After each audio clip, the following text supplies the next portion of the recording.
The ground shook. Not from an earthquake. Not from war. From footsteps. It was 1324. Cairo, one of the greatest cities in the medieval world, had seen pharaohs, conquerors, and empires rise and fall for thousands of years. It had witnessed everything. And then, on a blazing summer morning, something arrived that Cairo had never seen.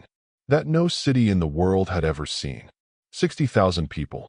12,000 servants dressed in silk and gold embroidery.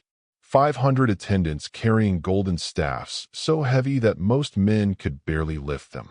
80 camels, each loaded with hundreds of pounds of pure gold dust, lurching slowly through the desert heat. And at the center of it all, seated on a great horse, draped in robes worth more than entire kingdoms, shaded by a silk umbrella held by a personal attendant, one man.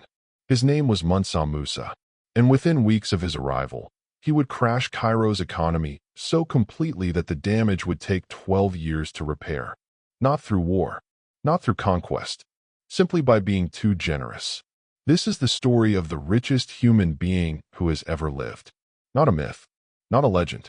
A documented, verified, historically confirmed man, recorded by Islamic scholars, Arabic historians, and European cartographers alike, whose fortune was so vast that modern economists still cannot agree on a number large enough to contain it.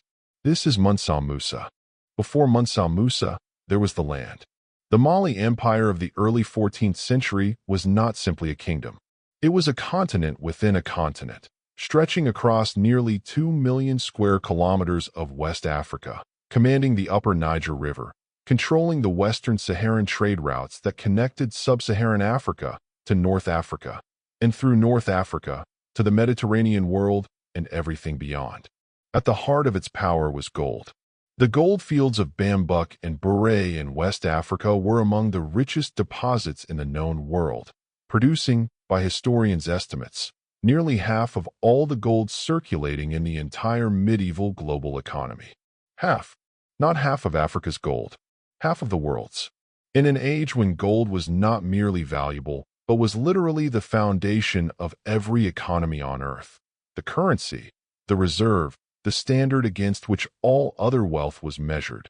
Controlling that quantity of gold made the Mali Empire not just powerful, but structurally essential to the functioning of global trade. The empire had been founded by Sundiata Keita, the Lion King of Mali, who defeated the Sasso Empire around 1235 and united the Mande peoples into something extraordinary. His descendants built upon it, generation by generation. By the time Mansa Musa inherited the throne, Mali was already magnificent. What he did with that inheritance was something else entirely. Musa Keita was born around 1280 into the royal Keita dynasty, the same bloodline that traced its origins directly to Sundiata. He was educated in governance, Islamic theology, military strategy, and the economics of trade. He was, from his earliest years, a man being prepared for power. But he did not originally expect to rule. His predecessor, Abu Bakr II, was a man consumed by one extraordinary obsession, the Atlantic Ocean. Convinced that land lay on the other side, he outfitted a fleet, by some accounts 2,000 boats, and sailed westward into open water. He never returned. The ocean swallowed him, his fleet, and his ambition entirely. And so, in 1312, at approximately 30 years of age, Musa Keita became Mansa Musa. The title meant King of Kings, Emperor. He was described by every Arab scholar who documented him in consistent terms. Commanding yet gentle, deeply learned in Islamic scholarship, possessed of a natural dignity that made foreign rulers treat him as an equal, and generous, genuinely, almost recklessly generous, in a way that was not performance but character. That generosity, combined with the most extraordinary resource base in the medieval world, would one day make Cairo tremble. To understand what Mansa Musa possessed, you must first understand that he did not simply own gold in the way a wealthy man owns assets. He was the source of gold itself. The mines, the trade routes, the taxation systems, the caravans crossing the Sahara. The markets at Timbuktu and Jinn, where goods changed hands and fortunes were made. Every nugget that left the earth of West Africa passed through a system that Mansa Musa controlled completely. He was not wealthy the way a billionaire is wealthy. He was wealthy the way a central bank is wealthy. He did not just hold the money, he determined its flow. Modern economists who have attempted to calculate his net worth in contemporary terms have produced estimates ranging from $400 billion to simply incalculable. The historian Rudolf Ware, who studies West African history at the University of Michigan, has stated plainly that there is no accurate figure possible because his wealth was not a number. It was control over a system. It was ownership of the machinery that produced the resource that underpinned every major economy from London to Baghdad. He expanded that system aggressively during his reign, conquering 24 cities including the crucial trading hub of Gao, extending Mali's dominance over the Niger River and the trans-Saharan routes that fed gold northward and salt southward in volumes the medieval world depended upon. And then, in 1324, he decided to go to Mecca. The Hajj, the sacred Islamic pilgrimage, was a religious duty Mansa Musa took with complete seriousness. As a devout Muslim, the journey to Mecca was a genuine act of faith. But Mansa Musa was constitutionally incapable of doing anything quietly. The preparations alone took years. When the caravan finally departed from his capital at Niani and moved northward across the Sahara, what followed him was not simply a procession. It was a moving civilization.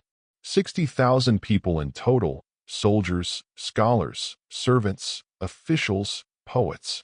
12,000 attendants dressed in silk and Persian brocade. 500 servants walking directly ahead of the emperor, each carrying a golden staff weighing nearly 6 pounds. 80 camels, each loaded with between 200 and 300 pounds of pure gold dust. The caravan crossed the Sahara Desert, one of the most brutal environments on Earth, with the unhurried confidence of an empire that could afford to lose some of it and remain the wealthiest power in the known world. At every city the procession passed through, Mansa Musa gave, to the poor on the streets, to scholars and teachers, to mosques and religious institutions, to government officials and merchants. He spent gold at prices wildly above market value, distributed it freely and without calculation, and moved on, leaving behind a trail of stunned recipients and rapidly destabilizing local economies. Then he reached Cairo. The Sultan of Egypt, Al-Nasir Muhammad, was not a man easily impressed. He had survived assassination attempts, palace coups, and the brutal political machinery of Mamluk dynastic power. He received kings and princes from across the known world. He was not prepared for Mansa Musa. There was a moment of diplomatic tension at the outset. Court protocol demanded that all visitors bow before the Sultan, and Mansa Musa, who considered himself the equal of any earthly ruler and bowed only before God, initially refused. A compromise was reached. He knelt in the direction of Mecca instead. The Sultan accepted it gracefully. What followed was less graceful for Cairo's economy. Mansa Musa gave gold everywhere, to everyone, with the unconcerned generosity of a man who genuinely could not imagine running out. Officials received it. Merchants received it. The poor received it in the streets. Mosques received it. The city of Cairo, over the course of several weeks, was flooded with more gold than its markets had ever absorbed in a comparable period. Basic economics is merciless. When supply surges, value collapses. Gold flooded Cairo's markets, and the metal's purchasing power dropped sharply. Prices of goods rose as merchants scrambled to compensate. The Egyptian economy, one of the most sophisticated in the medieval world, was thrown into an inflationary spiral so severe that the Arab historian al-Makrizi documented it in detail decades later, recording that the gold markets of Egypt and the surrounding region did not fully recover for more than 12 years. 12 years. One man's generosity, sustained over a few weeks, caused a decade of economic damage to an entire regional economy. When Mansa Musa realized what he had done on his return journey through Cairo, he did something that remains astonishing in its sophistication. He borrowed gold back from Egyptian merchants at high interest rates, deliberately withdrawing excess metal from circulation to help stabilize the market. A 14th-century African emperor had just improvised a medieval monetary policy intervention. Mansa Musa returned to Mali from his pilgrimage carrying something more valuable than the gold he had given away: the intellectual and architectural wealth of the Islamic world. Among those he brought back was Abu Ishaq al-Sahili, a celebrated poet and architect from Andalusia who had never set foot in sub-Saharan Africa. Mansa Musa reportedly paid him the equivalent of 200 pounds of gold simply as a gift for agreeing to make the journey. What al-Sahili built in return would outlast them both by centuries. Under Mansa Musa's patronage, a construction program reshaped the Mali Empire. Mosques rose from the earth in a distinctive style that fused North African Islamic design with existing West African traditions. Mud brick structures of extraordinary beauty that still stand today in defiance of time and climate. Libraries were endowed. Schools were funded. Scholars were invited from across the Islamic world with promises of royal patronage and genuine intellectual freedom. And at the center of this cultural renaissance stood one city: Timbuktu. Europeans had used the word for centuries as shorthand for the edge of the known world, the most remote and unreachable place imaginable. But in the 14th and 15th centuries, Timbuktu was one of the most intellectually alive cities on the planet.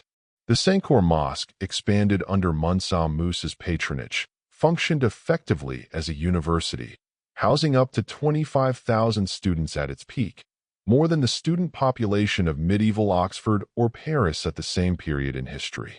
Scholars came from Egypt, Arabia, Persia, and Andalusia to study theology, astronomy, mathematics, medicine, history, and law.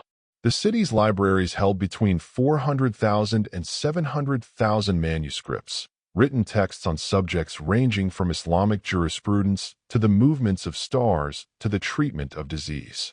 Hundreds of thousands of those manuscripts survive today, preserved by the descendants of the scholars who wrote them. Mansa Musa did not build Timbuktu to fill a vault. He built it to fill minds. He understood, with a clarity that many rulers throughout history have failed to reach, that gold eventually moves on, but knowledge, properly planted, takes root. News of Mansa Musa's pilgrimage spread slowly westward, carried by Arab traders, merchants who had witnessed the caravan, diplomats who had met him in Cairo. By the time it reached European shores, it had acquired the quality of legend, except that it was not legend. It was fact. In 1375, the Mallorcan cartographer Abraham Cresques completed the Catalan Atlas, one of the most celebrated maps of the medieval world. In the heart of West Africa, he drew a figure, a black king on a throne, wearing a golden crown, holding a golden orb in one hand and a golden scepter in the other.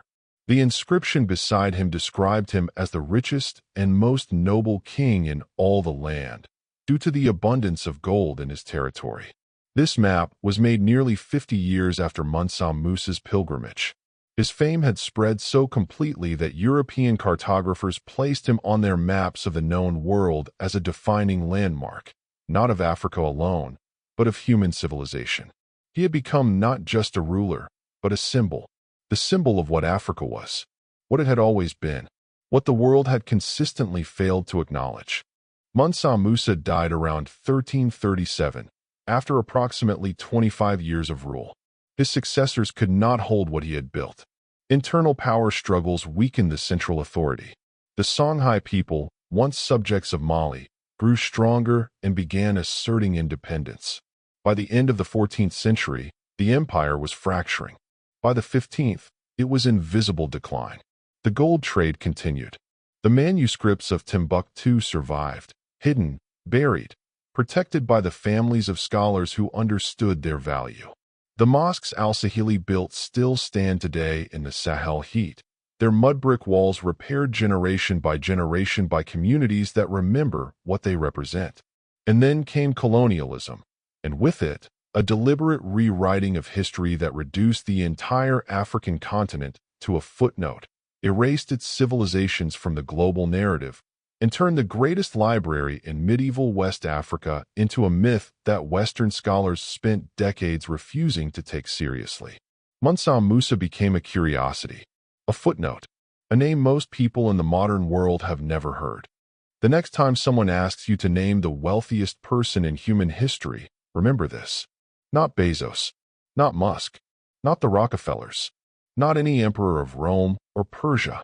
The wealthiest human being who ever lived ruled from a city in West Africa, built libraries instead of vaults, gave gold away in the streets of Cairo until the economy broke, and spent his fortune making his civilization one of the greatest centers of learning the medieval world had ever seen.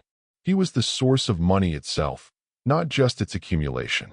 He controlled half the world's gold supply and understood that the truest measure of an empire was not what it possessed, but what it created and what it left behind. The manuscripts of Timbuktu still exist. The mosques still stand. The memory of the Golden Emperor who walked into Cairo with 60,000 people and enough gold to break a regional economy, with his generosity still echoes across 7 centuries. Gold fades. Empires collapse. Markets recover. But a civilization properly built, with knowledge, with faith, with the understanding that wealth is only meaningful when it elevates the people around you, outlasts everything. Mansa Musa understood this. And that understanding, more than any mine or caravan or treasure vault, is his true and lasting legacy. He was the richest man who ever lived, and he spent his fortune trying to make the world wiser. Mansa Musa, the Lion of Mali, the Lord of the Mines, the richest human being in recorded history.